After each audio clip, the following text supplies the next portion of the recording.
I thought I was celebrating midnight. I was signing my life away. And my daughter was smiling like it was a joke. I spent 30 years building a life I thought was unbreakable. That night, I realized I was the only one in the room who didn't know it was already over.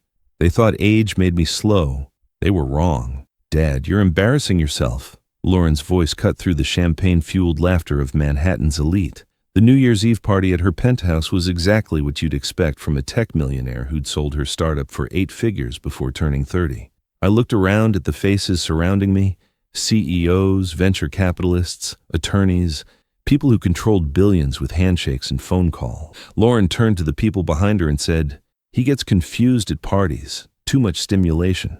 My daughter Lauren had just revealed that my wife had already filed for divorce, and she'd chosen New Year's Eve to serve it like a gift. Lauren approached me with an envelope, her expression unreadable, the kind of look that said she knew something I didn't. "Dad, there's someone I want you to meet," Lauren said, gesturing toward a man I'd never seen before. Tall, gray-haired, expensive suit, the kind of person who belonged in rooms like this. "Happy New Year, Paul," she said, handing me the envelope with the same care she'd once used to present elementary school art projects. But there was weight to this gesture. Purpose. Inside were divorce papers, filed, notarized, dated for January 1st. My wife's signature already in place, neat, precise handwriting that I'd seen on birthday cards for 3 decades. I looked up. Lauren was watching me with eyes that missed nothing, the kind of communication that comes from extensive planning, from shared secrets, from knowing something I didn't. The room suddenly felt smaller. The party sounds became distant. Everyone else was celebrating the future. I was holding the end of my past. Didn't react. Men my age learn when silence is safer than words. I'm her father, and I've learned something about wealthy rooms like this. People don't clap for you. They wait for you to slip. I could feel people watching, not helping, just watching. Some of you know exactly what this feels like. My wife Claire was supposed to be here. "Emergency surgery at the hospital," she'd said. Dr. Claire Preston couldn't miss a critical operation involving a child's heart valve replacement. Life or death, she'd explained. The kind of emergency that makes missing New Year's Eve parties seem trivial. Except Lauren had just introduced me to Steve Preston. Preston. The same last name as my wife, the same confident bearing, the same way of standing that suggested medical training. The moment I heard his last name, I felt it in my chest, like a warning bell. "Steve is Claire's brother," she said without preamble. No explanation, no context, just facts delivered with surgical precision. And the way Lauren said it told me she'd rehearsed it. I sat down hard on her Italian leather sofa. "Claire's brother died 20 years ago. Car accident in Vermont. We went to the funeral. Dad, let me handle the complicated parts," Lauren said, pulling out a thick folder from her designer handbag. "Claire asked Steve to stay away from family functions. Family complications involving their father's will, legal issues that go back years. Lauren is brilliant, ruthlessly, strategically brilliant. She doesn't make mistakes or host spontaneous meetings. Every conversation has purpose. Every introduction serves a goal. This felt different, planned, like a chess move I couldn't see coming. At the time, it felt harmless. 3 days later, Lauren called me at my office. "Dad, we need to talk. Can you come over? Like, right now?" Her voice carried urgency, not panic, but the kind of controlled intensity that meant something important was happening. Lauren had built a tech empire by staying calm under pressure. When she sounded urgent, smart people listened. I thought meeting Claire's supposedly dead brother would answer questions. Instead, it raised more. Questions about timing, about coincidences, about why family secrets surface at New Year's Eve parties. "Dad, we need to talk," Lorna said, her voice carrying an edge I'd never heard before. Not anger, something colder, more calculating. My throat felt dry. "What kind of things?" "Things about Claire, about your marriage, about money moving in directions you don't know about." The way she said it made my stomach drop. Lauren dealt in facts, not theories. When she talked about money moving, she had bank statements to prove it. She'd built her fortune by understanding financial patterns that others missed. "What do you mean, money moving?" "Dad, when was the last time you looked at your joint bank statements? Really looked at them?" I couldn't remember. Claire handled most of our finances. She was the doctor. She made more money. It seemed logical that she'd manage the accounts. Claire handles the finances. She's better with numbers than I am. Lauren's expression told me everything I needed to know. That trust had been a mistake. I didn't confront anyone. I started counting mistakes. Steve extended his hand when I arrived at Lauren's penthouse. "Paul, I've heard so much about you. Claire talks about you constantly." That was the first lie. Claire rarely mentioned me to anyone these days. I'd become background noise in her increasingly busy life. "Paul, there are things about Claire you don't know." We were sitting in Lauren's dining room, the same table where she'd signed her first major business deal, where she'd planned the sale of her company, where important decisions got made. The room suddenly felt too warm. "That's not true. We've been married 30 years. I know everything about Claire." "Let me show you something," Steve said gently. "It might be upsetting." Steve pulled out a manila envelope, the kind lawyers use for documents that change lives. Inside were photographs, Claire with a woman I'd never seen, bank statements showing accounts I'd never heard of, investment portfolios with my name mysteriously absent. "She's been moving assets, Paul. Your name isn't on any of them." I stared at the photographs. Claire laughing with a brunette woman at restaurants I didn't recognize, looking happier than she'd looked with me in years. "Who is she?" "Her name is Amanda, a pharmaceutical sales representative. They met at a medical conference 2 years ago." The truth hit me in waves. The late nights, the conferences, the way she'd been distant, the separate vacations she'd started taking. All of it suddenly made horrible sense. Claire had made one critical error in her planning.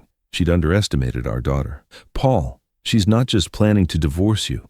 She's planning to frame you for insurance fraud." Steve opened another folder. More documents, insurance claims, patient records, financial transactions showing a pattern of billing fraud spanning 3 years. My wife's signature on claims for procedures that never happened. "Your wife has been systematically moving money out of joint accounts. She's purchased property in Florida under a corporate name. She's established residency there. She's been billing insurance companies for procedures she never performed, using the money to fund her new life with Amanda." The documents showed a level of planning that stunned me. This wasn't a midlife crisis. This was a calculated theft of our entire life together. That single detail changed everything.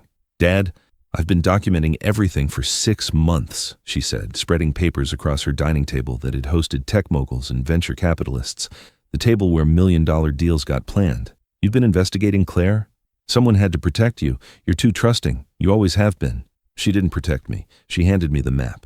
I chose the war. Bank transfers to accounts in Florida, real estate purchases under shell companies, investment portfolios that listed me as a beneficiary without my knowledge, credit card statements showing purchases in Florida for furniture, cars, even jewelry, for Amanda. "She's been planning this since my IPO went public," Lauren continued, her voice carrying the same analytical tone she used in board meetings. "The moment she realized exactly how much money I have access to, she started positioning herself to claim part of your divorce settlement, which she calculated would include a portion of my inheritance potential."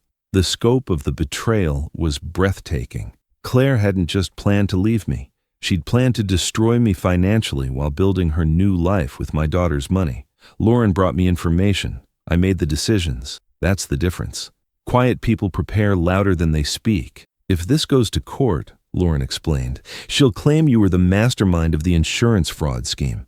She'll say she was the trusting doctor who didn't understand the financial side. You'll go to prison, and she'll keep everything." The truth hit me like ice water. Claire wasn't leaving me for love. She wasn't even leaving me for Amanda exactly. She was leaving me for money, my potential inheritance from Lauren, and she was planning to frame me for her own crimes in the process.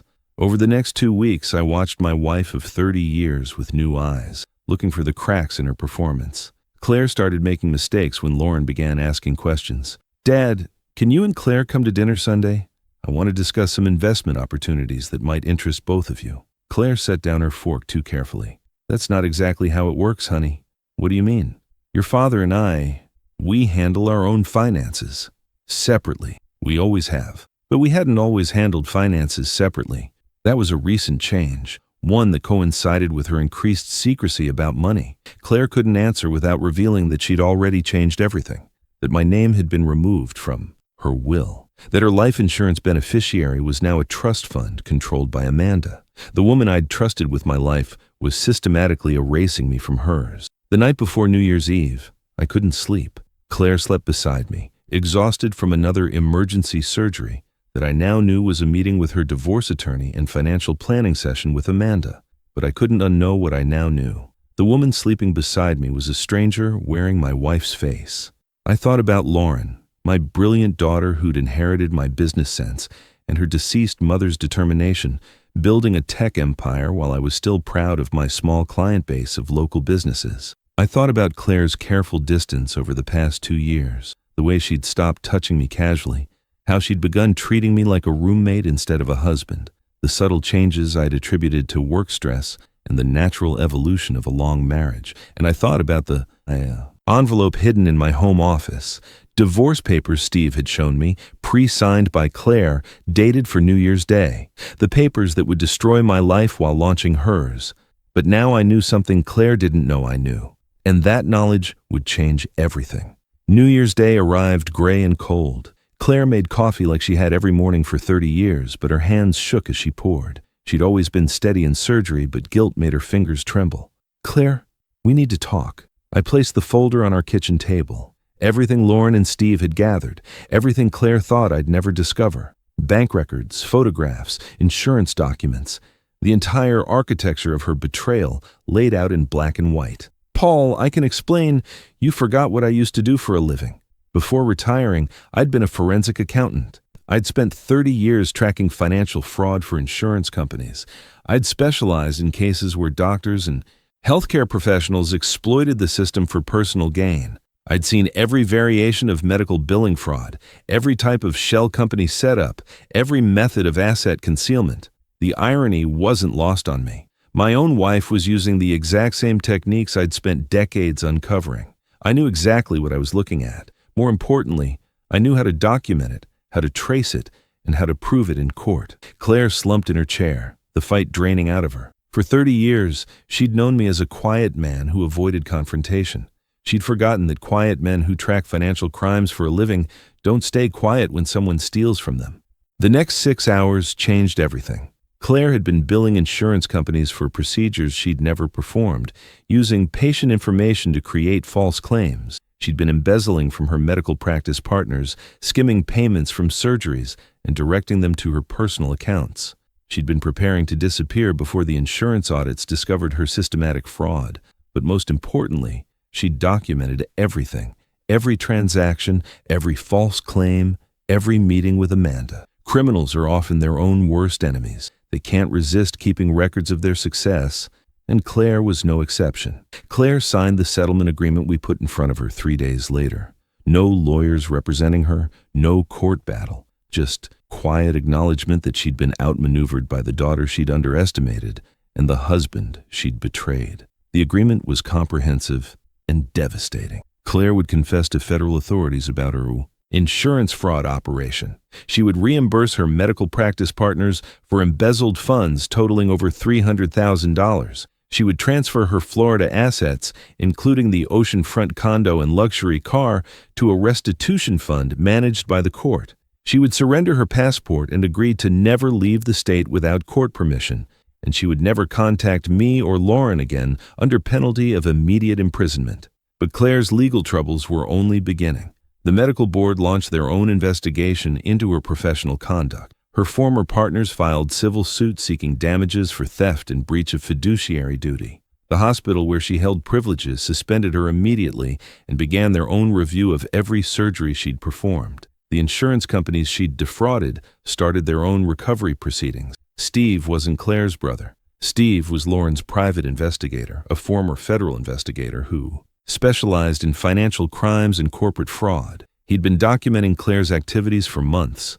Lauren didn't save me. She gave me facts. I made the calls. And Claire learned the same lesson every arrogant person learns too late. You don't win against a father who finally stops being polite. The federal investigation revealed Claire's operation was bigger than anyone expected. 3 years, multiple states, fake claims, forged paperwork, and stolen money hidden behind a perfect smile. The total amount of her theft exceeded $400,000 in insurance fraud alone. She'd created false patient records using real people's personal information stolen from hospital databases. She'd forged medical documentation with official hospital letterheads and stolen medical credentials. She'd systematically stolen from her practice partners while maintaining a carefully constructed facade of professional respectability and community standing. During the trial, Prosecutors presented evidence that Claire had been planning her escape for years. She'd researched countries with favorable extradition laws and lenient financial crime penalties. She'd opened bank accounts under assumed names in offshore jurisdictions. She'd been preparing to disappear completely, leaving me to face criminal charges for her crimes while she lived comfortably with Amanda in another country. But she made one mistake that ruined everything. She underestimated our daughter. Lauren hired Steve to document it quietly. For 6 months, he recorded every meeting, every transfer, every lie, until the proof became impossible to deny. Security camera footage showed Claire meeting with Amanda in restaurants and hotels across 3 states over multiple years. Bank records revealed systematic asset transfers and complex financial manipulations designed to hide stolen funds. Insurance company documents proved fraudulent claims submitted with forged documentation. Phone records exposed her. Communications with divorce attorneys and offshore banking specialists across the country. Her attorney tried desperately to bargain for a reduced sentence and deal. The prosecutor didn't negotiate. The evidence showed careful planning, calculated patience, and zero genuine remorse. She was ready to destroy my entire life to fund her comfortable escape. Claire was arrested months later. Federal investigators had been building their own case against her insurance fraud operation. Her confession only reduced her sentence from 15 years to 8. She lost her medical license permanently. She lost her right to practice medicine anywhere in the United States. She lost the Florida property, including the oceanfront condo and luxury car she had bought with stolen money. She lost the offshore accounts she thought were hidden from federal investigators. Amanda left her weeks after her arrest, taking what money remained and disappearing to parts unknown. The medical board launched their own investigation into her professional conduct. Her former partners filed civil suits totaling over $500,000 in damages. The hospital where she held privileges suspended her immediately and began reviewing every surgery she'd ever performed. The insurance companies she'd defrauded started their own recovery proceedings. Within 6 months, Claire's entire professional life had collapsed. The woman who'd thought she could outsmart everyone had been outmaneuvered by the quiet father she'd underestimated and the brilliant daughter she'd tried to manipulate. Lauren had learned from watching me that the most dangerous opponents are the ones who appear harmless until they strike. I had learned from 30 years of forensic accounting that criminals always leave trails when they think they're smarter than everyone else. Claire had learned too late that underestimating quiet people is the most expensive mistake you can make. The investigation that destroyed her had taken Lauren 6 months of careful planning. The execution took 6 days of precise maneuvering. The results changed everything and lasted a lifetime. I kept my house, I kept my business, and I kept the one thing she thought I'd already lost: clarity. For 30 years, I was quiet because I trusted. When trust ended, the silence became strategy. Lauren didn't save me. She gave me facts. I chose when to stop being polite. Justice doesn't shout. It waits. Some of us are older, but we're not blind anymore. If you were in my place, would you have done the same? And before you go, where are you watching from right now? What time is it there? Stories like this don't happen once. They repeat in different homes, different families. If you understand this kind of quiet revenge, you'll understand the next story too. If this story felt familiar, there are more like it here. Some are quieter, some hit closer.